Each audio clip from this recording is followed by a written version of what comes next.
Bonjour et bienvenue sur Culture Passion, l'émission du pôle culturel de la radio web de l'UTL 65. Culture Passion ou embarquement immédiat vers la galaxie Culture 65. Voilà. Alors, dans le cadre de l'émission Culture Passion de l'Université du Temps Libre, nous donnons la parole aujourd'hui à René Truss, président de la Ligue de l'Enseignement. René Truss, outre cette fonction de président de la Ligue de l'Enseignement, vous êtes connu pour être un homme de culture. Vous êtes poète, homme de théâtre. Je crois que vous avez écrit plus de 90 pièces, si je ne me trompe pas. Non, pas 90 pièces, non. J'en ai mis en scène une cinquantaine, mais j'en ai écrit exactement 6. Vous êtes aussi peintre. Alors, lorsque nous nous sommes téléphonés la première fois pour parler de l'interview, vous m'avez dit en substance, parce que je ne l'ai pas noté, que vous désiriez surtout faire connaître la Ligue de l'Enseignement et que, après tout, votre personne n'était pas si importante que ça. Exactement. Mais moi, je crois que les auditeurs apprécieront de connaître l'homme qui est derrière le président de la Ligue. Bon. Bonjour. Bonjour. D'abord, parlez-nous, même si ça ne vous est pas agréable, un peu de vous, de vos origines, de ce qui vous a amené à la culture. Alors moi, je suis né dans une famille modeste, grands-parents petits paysans, très pauvres, et les parents ouvriers. Voilà, alors mon itinéraire, il part évidemment de l'école publique, qui m'est très chère, comme vous savez, et puis à la rencontre d'un instituteur qui m'a fait connaître les fondements de l'éducation populaire. Voilà. Et cette éducation populaire, je pense qu'elle est plus importante qu'on ne croit aujourd'hui. Elle aide chacun à trouver sa place, à se révéler, à se dépasser et à jouer un rôle citoyen dans la société, quelle que soit l'activité choisie. Voilà. Oui, vous avez fait très tôt du bénévolat dans une amicale laïque, c'est ça ? Voilà, un foyer laïque. On avait fait une exception. J'étais membre du bureau à l'âge de 16 ans, vous voyez. Et depuis, j'en ai 83 aujourd'hui. Voilà, je restais toujours fidèle, évidemment. Et pour moi, l'action culturelle, citoyenne, c'est une cohérence, une manière de se situer dans la société. Et j'en ai fait une ligne de vie, si vous voulez, un mode de vie. Pour moi, la laïcité, c'est avoir des principes, bien sûr, auxquels on ne peut pas déroger, mais avoir tout de même des attitudes d'ouverture. Et il me semble que la laïcité, aujourd'hui, qui est quelquefois mise à mal, hélas, c'est un projet de société, ou plutôt une attitude. Je pense que la laïcité aujourd'hui, elle intéresse toutes les institutions, pas simplement que l'école, et elle permet, l'article 1 de notre Constitution est clair, c'est une loi de liberté. Elle permet aux gens d'avoir une pratique religieuse, bien sûr, et non seulement c'est prévu par la loi, mais c'est protégé par la loi. Par contre, les laïcs ne sont pas d'accord avec le cléricalisme qui correspond à un pouvoir d'une religion et son influence juridique, administrative, culturelle sur une société. Voilà. Et donc c'est une attitude qui permet de vivre clairement, ouvert, mais aussi d'avancer, quoi. Bon, vous allez expliquer à nos auditeurs ce qu'est la Ligue de l'Enseignement, quelles sont ses finalités. Voilà, alors elle est née au milieu du XIXe siècle. Elle a évidemment repris des idées de la Révolution de 1789, en particulier les idées de Condorcet, les idées de la Commune, et elle a été créée par Jean Massé en 1866. et elle a précédé les lois laïques. Vous savez, dans la société, les mœurs précèdent toujours les lois. Et donc, on militait pour une école laïque, républicaine. Et donc, au fur et à mesure, ont été créées des fédérations d'œuvres laïques dans chaque département. Et elle constitue un mouvement complémentaire de l'enseignement public, c'est-à-dire qu'elle assure l'ouverture de l'école, mais avec des garanties de laïcité, justement. Voilà. Et elle prolonge le rapport pédagogique qu'on peut avoir. Et ensuite, dans la société, hors l'école, elle fédère des associations qui ont des activités sportives, culturelles, citoyennes. La Ligue de l'enseignement des Hautes-Pyrénées fédère une centaine d'associations, voilà, et est ouverte aux pratiques sportives et culturelles des municipalités, et elle travaille sur convention avec la ville de Tarbes et le conseil départemental des Hautes-Pyrénées. Oui, il y a des activités sportives, il y a des classes découvertes aussi. Oui. Il y a beaucoup d'activités, on ne les connaît pas suffisamment. J'en énumère quelques-unes. Pratiques sportives à l'école primaire et maternelle avec l'UCEP, mais vie associative aussi dans l'école primaire. Et puis pour l'école, alors il y a tout un tas de propositions, lecture avec le milieu livre, avec lire et faire lire, littérature orale, c'est-à-dire le conte avec un festival qui est donné en priorité en milieu rural, théâtre jeune public qui rassemble en moyenne 11 000 spectateurs, l'UFOLEP qui est la partie sportive hors école et qui fédère plus de 50 associations. Il y a les classes de découverte, comme vous avez dit, mais aussi les formations citoyennes. Et puis, j'en oublie sans doute, mais elles sont très, très nombreuses et surtout, elles répondent à des besoins profonds qui ne sont pas toujours reconnus. Oui, parlez-nous quand même du Mai du Livre, qui est une manifestation importante tous les ans dans les Hautes-Pyrénées. Et hélas, depuis 2 ans, nous n'avons pas. Alors, quelle est la genèse de... Alors, il est né en 1979. Voilà. La genèse, c'est que je vous ai dit tout à l'heure que personnellement, je devais tout à la lecture. Tout à la lecture. Et il me semble qu'une personne qui ne lit pas, un peuple qui ne lit pas, c'est un peuple qui ne participe pas avec toutes les données possibles à la vie. Et donc pour moi, la lecture, c'est le problème numéro 1. Quand je suis arrivé à la Fédération des œuvres laïques, à l'époque, j'ai tout de suite proposé une manifestation sur le livre qui se déroulerait au mois de mai, mais ces pratiques intéressent pendant toute l'année les associations et nous faisons beaucoup de rencontres, on organise beaucoup de rencontres au milieu du livre avec des auteurs très très connus qui rassemblent un public intéressant, je trouve.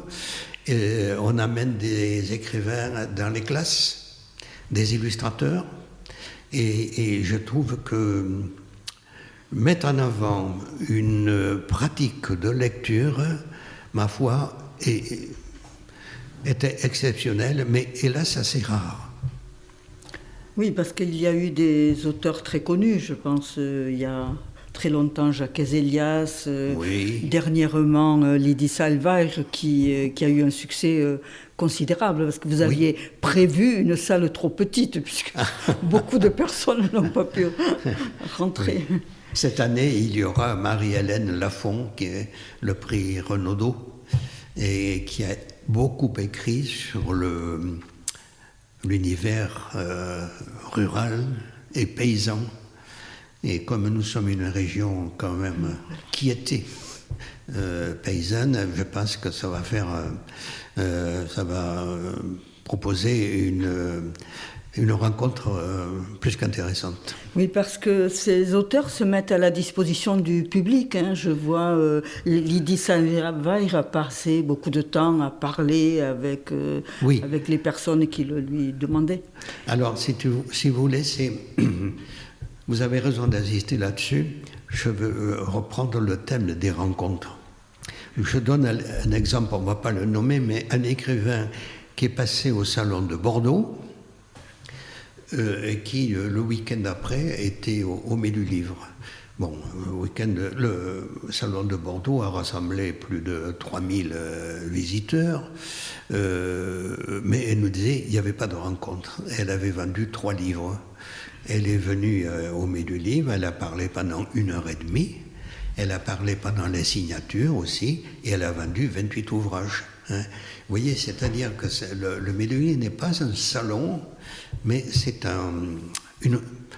l'organisation de rencontres, et je trouve que les gens ont besoin de rencontres, surtout ces temps-ci.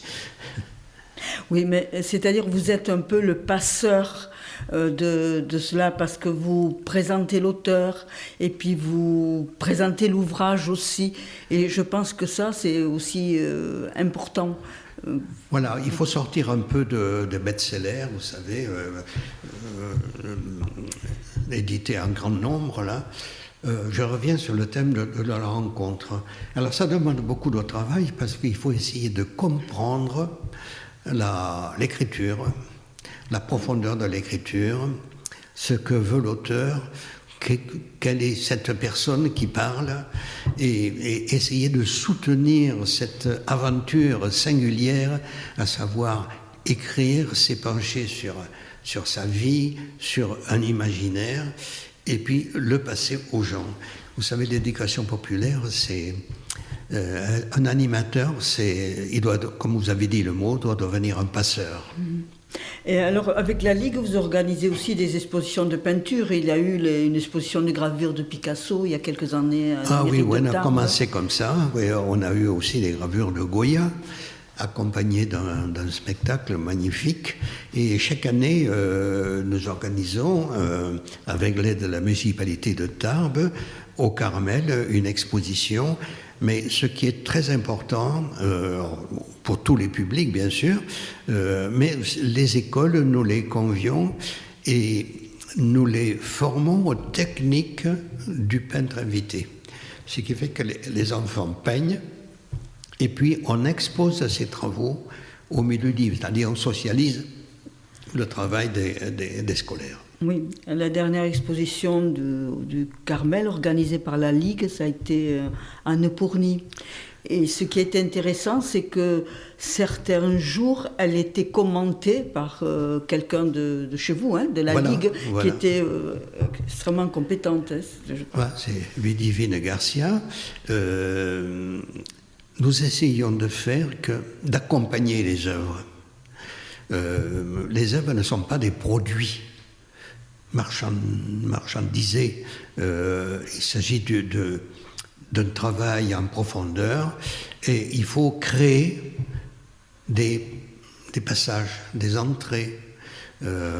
René Char qui disait il faut travailler sur l'accoutumance, et la peinture, le théâtre, la lecture, c'est fait pour tout le monde. Voilà. Alors parlez-nous de votre activité de poète.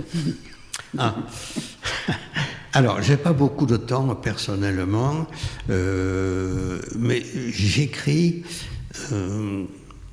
des poèmes que je pense portés par la vie. Je n'écris pas pour écrire. J'essaie la vie d'un responsable d'un mouvement d'éducation populaire, c'est d'être ouvert, de rencontrer, et ces rencontres m'enrichissent. Les rencontres avec les écrivains, avec les peintres, avec les gens de théâtre, c'est un enrichissement permanent. Voilà. Alors j'ai écrit de la poésie qui est très écrite à partir d'instants surtout. La poésie m'a appris à aimer les êtres, à aimer les choses. Et ce n'est pas rien, quoi. C'est-à-dire qu'on peut être ému par un petit sentier, un brin d'herbe, comme on est ému par un acte généreux d'un être. Voilà. Et je pense qu'il faut porter ça. Notre vie est trépidante. On ne s'appartient plus très souvent. Et justement, la poésie, c'est de revenir sur soi, de revenir sur l'ouverture au monde, sur les choses fondamentales. Pour moi, c'est ça la poésie. Malheureusement, elle n'est pas assez connue, elle est assez pratiquée. C'est pour ça que nous faisons souvent des lectures. Au milieu du livre, nous ferons une lecture à partir d'une exposition que nous avons faite nous-mêmes sur le poète grec Yannis Ritsos, qui est un homme qui personnellement m'aide à vivre. Alors, la Ligue possède aussi une artothèque, hein, vous m'avez dit. Voilà. Alors, nous ne sommes pas très fortunés. Nous travaillons souvent avec des bouts de ficelle.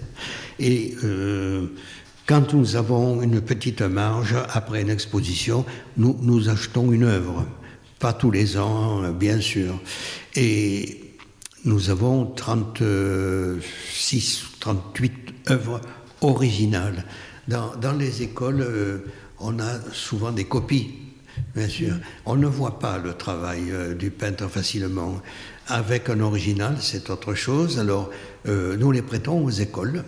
Une école vient, tiens par exemple à Jules Verne, à l'école, ils viennent au moins 3 fois par an, et ils prennent une œuvre ou deux, ils la gardent 15 jours, ils l'exposent, c'est-à-dire les œuvres, elles sont vues pendant leur quotidien par les enfants, ils commentent, et je crois que ça fait un peu avancer les choses.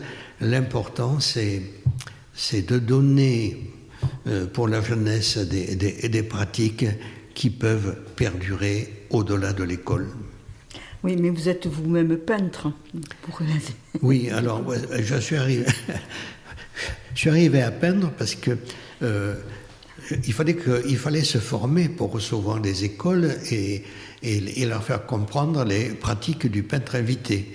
Alors je m'y suis mis et puis j'ai pris du goût et pour moi c'est pas un dérivatif, bien sûr, mais c'est quand on a un métier public, on a besoin de moments de solitude et où tout dépend de vous, pas d'un groupe. Et donc je me suis adonné à la peinture et ça m'apporte des joies profondes. Je n'ai pas la prétention d'être un peintre professionnel, mais c'est un acte le plus quotidien possible. Oui, bon, vous avez aussi reçu des prix pour votre activité de poète. Vous avez reçu le prix Voronka, oui, qui a été donné à Rodez et je passais pas étranger aussi pour le fait qu'on met, je le dis ça sans vanité aucune, chevalier des arts et des lettres. Oui, alors j'ai vu que c'était pour votre démarche artistique fédératrice. Voilà. Que vous avez été nommé chevalier des arts et lettres. On est dans le sujet. Voilà. Bon, mais je ne sais pas si vous avez des choses à ajouter. Ensuite, vous lirez un texte. Oh, ben non, peut-être si vous avez d'autres questions. Sinon, je peux lire un texte. Oui. Ou après, peut-être après la conclusion, pour que les auditeurs gardent de vous le devoir. D'accord. Bon, merci René Truss d'avoir fait partager vos passions, vos engagements aux auditeurs de l'Université du Temps Libre. Votre vie, vous l'avez dédiée à la culture, car comme vous me le disiez, vous avez essayé de vivre poétiquement. Voilà. Pour vous, l'éducation populaire est de donner et d'avoir confiance en chacun. Donner à chaque personne les moyens de devenir ce qu'il est vraiment. La culture doit construire des ponts entre les êtres et non des murs. Alors, pour le plaisir de nos auditeurs, pouvez-vous nous lire un texte que vous avez écrit ? Alors, je vais vous lire la postface de la pièce que j'ai écrite il n'y a pas longtemps, qui s'appelle « Le garçon sur la branche », qui a fait l'objet d'une résidence au Paris. il faut saluer l'existence d'un théâtre de création sur Tarbes. Ça a été créé par une équipe de Toulouse, ça a été joué ici, ça a été joué aussi à Toulouse et dans l'Aude, il me semble. Alors c'est la rencontre improbable d'un jeune lycéen, un jeune collégien qui a fugué et qui rencontre à l'orée d'un bois un SDF. Et cette rencontre se révèle assez positive. Voilà. Alors j'ai écrit une postface que je vais vous lire. Il nous arrive bien souvent, au cours de nos existences, de faire des rencontres inattendues qui, tôt ou tard, s'avéreront déterminantes. Nos sociétés dites communicantes pourraient bien pourtant élever des murs de silence, de solitude, si nous y réfléchissons bien. Nos rythmes de vie, nos tensions perpétuelles, nos inquiétudes, nos difficultés, pourtant communes, nous isolent. Nous sommes agacés, épuisés. Signes de mal-être, les colères, les malentendus expriment souvent des désaccords. Nos sentiments, nous jugeons nous-mêmes peu importants et peu légitimes pour être entendus et pris en compte. Et nous nous construisons un petit espace intérieur pour nous y réfugier. Nous mettons sous clé nos émotions, nos avis, nos désirs. Tout s'accumule. Autant de bombes à retardement difficiles à gérer. On sait pourtant qu'énoncer les choses, les dire, les clarifier. Encore faut-il rencontrer ou trouver la personne confidente. Ceci est tout aussi valable pour les enfants, les adolescents, les adultes. Il nous faut opter pour une poétique de la relation soucieuse d'inclure les plus isolés, de faire place aux fragilités, d'entendre les silences. Sinon, on se rencontre sans se voir, on se voit sans se parler, et on se parle pour ne rien dire. Le sentiment d'abandon nous envahit, et nous n'avons plus de prise sur nos vies, sur le monde. Et surtout, nous ne nous sentons pas utiles. Mesurons aussi ce qui mine progressivement à l'intérieur le manque d'estime de soi. La vie est semée de véritables surprises. Malgré tout, nous espérons que des choses vont arriver, mais nous ne sommes jamais prévenus. Tenons-nous prêts pour ces rencontres qui nous aident à grandir. Merci René Truss.